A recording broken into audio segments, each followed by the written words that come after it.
Hello guys, कैसे हैं आप सभी।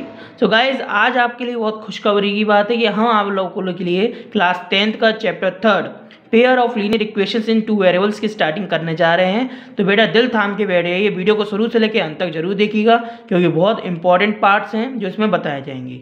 चलिए, तो इंट्रोडक्शन की वीडियो का पहला पार्ट है जिसमें हम बताते हैं कि linear equations in two variables होता क्या है। तो बेटा हम समझ लेते हैं पहले लीनियर इक्वेशंस क्या होता है। बहुत से बच्चों के माइंड में ये डिस्टर्बेंस होती है कि इसको हम कहते हैं क्या है। बेटा लीनियर को कहते हैं रैखिक, इक्वेशंस को आप सभी जानते हैं समीकरण। ऐसा समीकरण जो जिसकी डिग्री मतलब जिस वेरिएबल की डिग्री 1 हो वो होता है रैखिक समीकरण, यानी कि लीनियर इक्वेशन। तो एग्जाम्पल के तौर पे मैंने एक इक्वेशन लिखी है 3x + k2 = 0। यहाँ पे एक वेरिएबल दिख रहा है जिसका कोएफिशिएंट कौन है बेटा 3। तो x की पावर बेटा क्या है 1 है ना। तो ये क्या हो गया रैखिक समीकरण यानी कि लीनियर इक्वेशन। क्लियर है। चलो अब यहाँ बोली गई है इन टू वेरिएबल की बात। तो यार ये तो बहुत पते वाली बात बोल दी इन लोगों ने, यानी सोच विचार की बात है। रैखिक समीकरण तो हमें समझ में आ गया, तो हमने बता दी। तो हमने देखा ये टू वेरिएबल की बात हो रही है, तो बेटा डरने की बात नहीं है। टू वेरिएबल मतलब जैसे हमारे यहाँ पे x बैठा था, हमें क्या करना पड़ेगा x के साथ साथ उसके भाई बंधु को भी लाना पड़ेगा, समथिंग y, है ना। तो यहाँ पे देखिए 3x + k 4y, x और y के ऊपर ये डंडा दिख रहे हैं ना, ये डंडा ये डिग्री है 1 है, ठीक है। मैं बताऊंगा इसका मतलब 3x + k 4y + k 6 = 0। यहाँ पे x का कोएफिशिएंट 3 है, y का कोएफिशिएंट 4 है, और जो लास्ट में जो 6 जो दिख रहा है ना ये बच्चों आपको, तो बेटा वो 6 क्या होता है कांस्टेंट वैल्यू होती है, ठीक है। इसकी कोई वेरिएबल नहीं होता। चलो जैसे कि यहाँ पे देख रहे होंगे x और y है, तो इसकी डिग्री क्या है, इसकी पावर क्या है बेटा 1, इसकी भी पावर क्या है 1। तो ये रैखिक समीकरण में आ गया। अब देखो इसकी अगर जनरल फॉर्म में अगर हम देखें तो बेटा क्या बनता है, क्योंकि x का कोएफिशिएंट 3 है तो इसकी वो किसी न किसी की तो वैल्यू होगी। तो बेटा इसकी जनरल फॉर्म होती है ax + k by + k c = 0, जिसमें आप c को भली भांति प्रकार से जानते हैं जिसे हम कांस्टेंट वैल्यू कहते हैं। और यहाँ पे ax और by को तो आप जानते ही हैं क्योंकि ax का कोएफिशिएंट a है, y का कोएफिशिएंट b है, जिसमें अगर ये x का कोएफिशिएंट a है और यहाँ पे भी x का कोएफिशिएंट 3 है तो a = 3 होगा, y का कोएफिशिएंट b है और यहाँ पे y का कोएफिशिएंट 4 है तो b = 4 होगा। कब होगा, जब इसकी इन दोनों की तुलना की जाएगी। क्या हो जाएगी, तुलना की जाएगी, यानी कि इन दोनों का कंपैरिजन करेंगे, तब a की वैल्यू 3 होगी, b की वैल्यू 4 होगी, और जो c कांस्टेंट वैल्यू है तो c की वैल्यू तो 6 होगी, ऑफिशियल बात है, ठीक है। तो ये बात आपको इतनी क्लियर हो गई बेटा। अगर क्लियर हो गई है तो चलो अब मैं अगली बात बताता हूँ। बेटा यहाँ पे pair of linear equation in two variable की बात कही गई है। तो बेटा पेयर है, पेयर के लिए हमें जैसे यहाँ एक इक्वेशंस की सीरीज हो गई है तो, और पेयर के लिए हमें क्या नाम है दूसरी इक्वेशंस भी चाहिए। जैसे हम कहते हैं ना कि तालियां दो हाथों से नहीं बजती, ताली बजाने के लिए दो हाथों का मिलना जरूरी है। तो जैसे ही दो हाथ मिलते हैं तो ताली बजती है, वैसे ही pair of linear equations in two variable के लिए हमें एक और इक्वेशन चाहिए। तो बेटा यहाँ घुमा लो अपना मुंडी और यहाँ देखिए अपनी आंखों से, देख पा रहे होंगे a1x + b1y + k c1 = 0, जिसमें मैंने 1 1 1 नाम दिया क्योंकि ये पहली इक्वेशन है। दूसरा a2x + b2y + c2 = 0, जिसमें मैंने 2 2 2 2 नाम दिया यहाँ पे नीचे बेस में। तो क्योंकि यहाँ पे ये दूसरी इक्वेशन है पहचान के लिए, क्योंकि होती तो वही है, जनरल फॉर्म भी सेम होती है, लेकिन अलग करने के लिए इसे हम थोड़ा नाम चेंज कर देते हैं नीचे से। तो बेटा ये होगी पहली और ये होगी दूसरी, तो ये दोनों इक्वेशन है, तो ये दोनों जनरल फॉर्म है इसकी, तो इसलिए अब इनके माध्यम से हम इसको सॉल्व करेंगे। तो बेटा इसका एग्जाम्पल रूप भी मैंने लिख दिया। कंपैरिजन का अगर करने की बात आती है तो 2x + k 4y + k 5 = 0, 3x + k ये कैसा छोटा बन गया लगता है, 3x + k 5y + k 6 = 0। तो ये आपका एग्जाम्पल वाला रूप है, ठीक है, समझ में आ गया अच्छे से। चलो अब जैसे कि ये बात अगर आपको क्लियर हो गई है तो बेटा अब मैं आपको बताता हूँ pair of linear equations in two variables को सॉल्व करने के लिए हमें क्या क्या पापड़ बेलने पड़ते हैं। समथिंग आप लोग की लैंग्वेज में बताऊँ तो मैथ्स में हमें क्या क्या फॉर्मूलेज क्या यूज़ करना पड़ता है जिसके माध्यम से इसे सॉल्व कर सकें। तो बेटा आपको मैं बता देता हूँ, इसको सॉल्व करने के लिए दो मेथड का यूज़ किया जाता है। पहला होता है ग्राफिकल मेथड, दूसरा होता है अलजेब्रिक मेथड। पहला होता है ग्राफिकल मेथड, दूसरा होता है अलजेब्रिक मेथड। बेटा ग्राफिकल मेथड में भी 3 टाइप्स आते हैं, ठीक है, और एल्जेब्रिक मेथड में भी 3 टाइप्स आते हैं। आप लोग एल्जेब्रिक मेथड्स को किताब में देख पाते हैं क्योंकि एल्जेब्रिक मेथड साफ साफ लिखा रहता है, जिसे हम सब्स्टिट्यूशन मेथड है ना, एलिमिनेशन मेथड और क्रॉस मल्टीप्लिकेशन मेथड भी कहते हैं, जो कि एल्जेब्रिक मेथड के अंडर आता है। लेकिन जो ग्राफिकल मेथड होता है वो क्या होता है, ग्राफ में प्रेजेंट किया जाता है ना बेटा, तो उसको समझने के लिए हमें बेटा क्या करना पड़ेगा, नेक्स्ट पेज पे इसको डिटेल में समझना पड़ेगा। तो बेटा चलिए चलते हैं नेक्स्ट पेज में। आपके सामने दिख रहा होगा method to solve pair of linear equation in 2 variables. तो जिसमें मैंने ग्राफिकल मेथड का पहला टॉपिक लिख दिया बेटा a1 अपॉन के a2 b1 अपॉन के b2 नॉट इक्वल्स टू में, यानी कि ये ऐसी कंडीशन है नॉट इक्वल्स टू वाली, तो हमें ये बताना पड़ेगा कि क्यों है ना। तो जैसे ये जनरल फॉर्म है, ठीक है। अब अगर हम इसके पहले और दूसरे ये दिख रहा है, इससे इसको कंपेरिजन करें, अगर इन दोनों को कंपैरिजन करते हैं, इस फॉर्म में लाते हैं, तो बेटा क्या होगा, जे ए की वैल्यू, जे ए1 की वैल्यू, जे ए2 की, जे ए1 की वैल्यू हो गई बेटा, जे आपकी b1 की, जे ए2 की और जे b2 की वैल्यू हो गई ना। तो बेटा यहाँ पे कंपैरिजन हमने निकाला 3 अपॉन के 2 और 4 अपॉन के 3 आ गया। अगर आप इसे ध्यान से देखें तो बेटा ये क्या नाम है, दोनों इक्वल हैं आपस में। इक्वल कब होते हैं, जब हाथ की लकीरें समान होती हैं, जैसे कि जे भी लकीर है एक जैसी है और जे भी है, तो ये दोनों इक्वल हो गए, है ना। तो इक्वल तब होते हैं ना, तो बेटा ये तो इक्वल है नहीं, तो ये नॉट इक्वल है। और जो नॉट इक्वल होता है तो वो कौन सी लाइंस कहलाती हैं, इंटरसेक्टिंग लाइन कहलाती है, यानी प्रतिच्छेदी लाइंस। अगर हम लाइंस की एंगल, अगर लाइंस की भाषा में कहें तो वो इंटरसेक्टिंग लाइंस कहलाती हैं, यानी प्रतिच्छेदी लाइंस।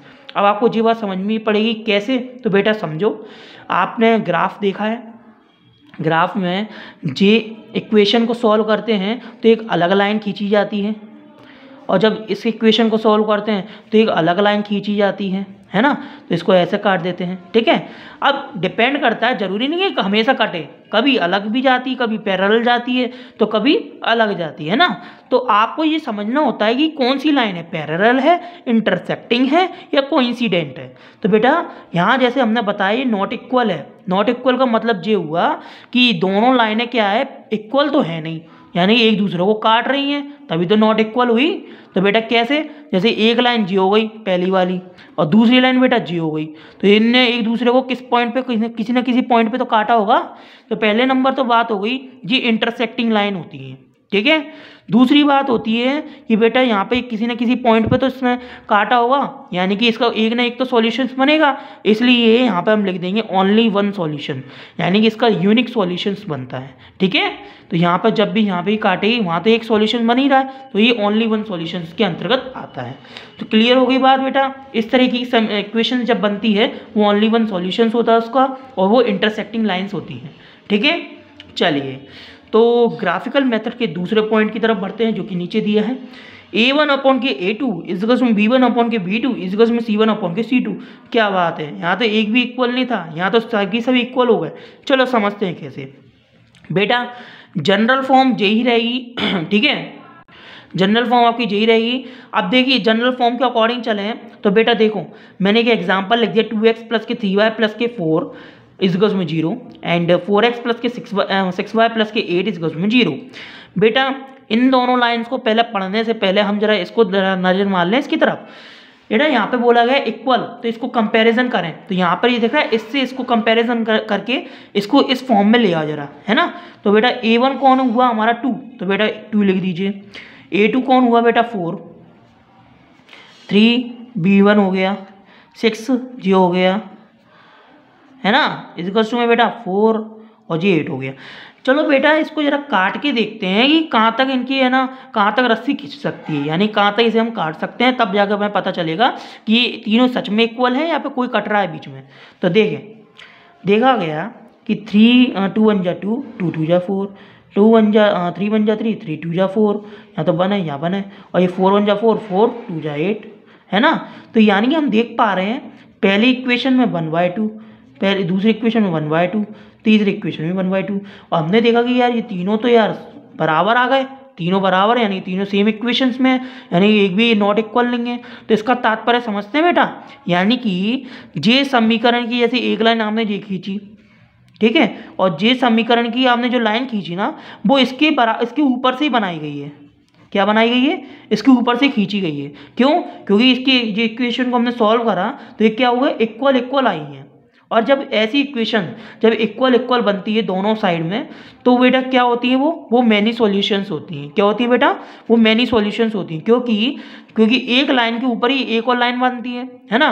तो यहाँ पे भी सॉल्यूशन बन जाएगा इसका, यहाँ पे भी बन सकता है और यहाँ पे भी बन सकता है। तो इसके क्या होते हैं, इनफाइनेटली मैनी सॉल्यूशंस होते हैं।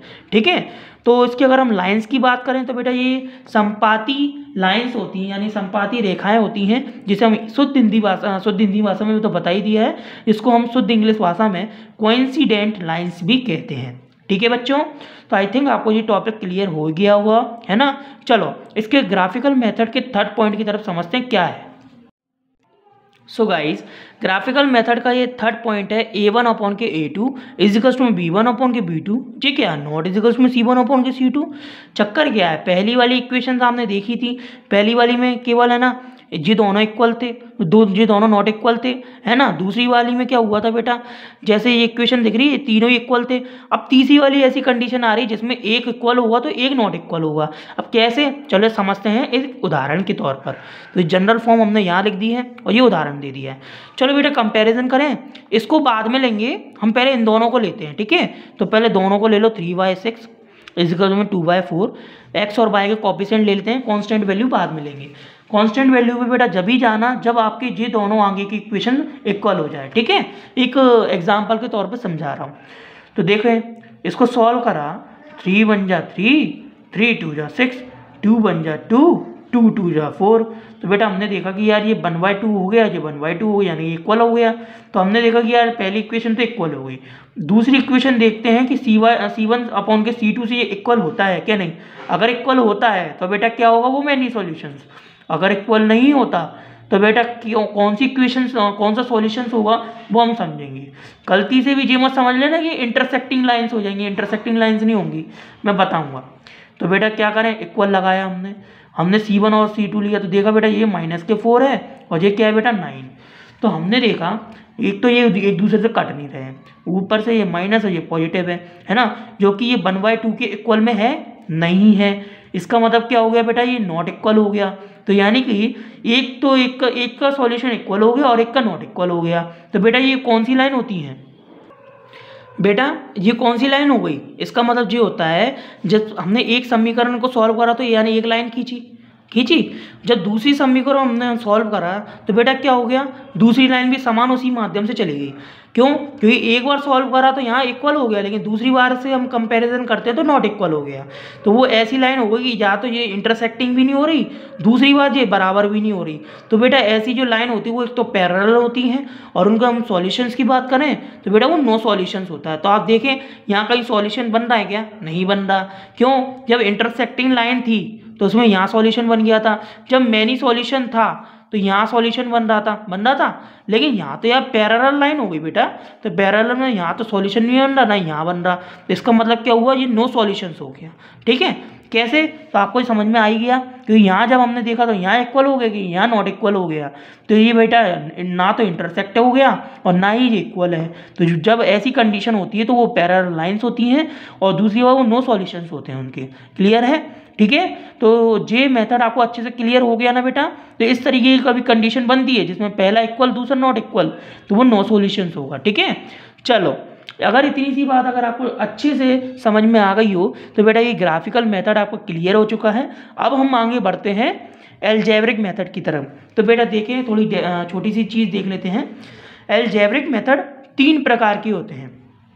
पहला होता है सब्स्टिट्यूशन मेथड, दूसरा होता है एलिमिनेशन मेथड और तीसरा होता है क्रॉस मल्टीप्लिकेशन मेथड। बेटा जो हिंदी मीडियम वाले हैं उनकी नॉलेज के लिए मैं बता देता हूँ। सब्स्टिट्यूशन मेथड होता है प्रतिस्थापन विधि, एलिमिनेशन मेथड होता है बेटा विलोपन विधि, और क्रॉस मल्टीप्लिकेशन मेथड होता है बेटा ब्रज गुणन विधि। ब्रज गुणन विधि, ब्रज के समान, मतलब क्रॉस मल्टीप्लिकेशन बेटा ऐसे कैंची घुमा देना वाली।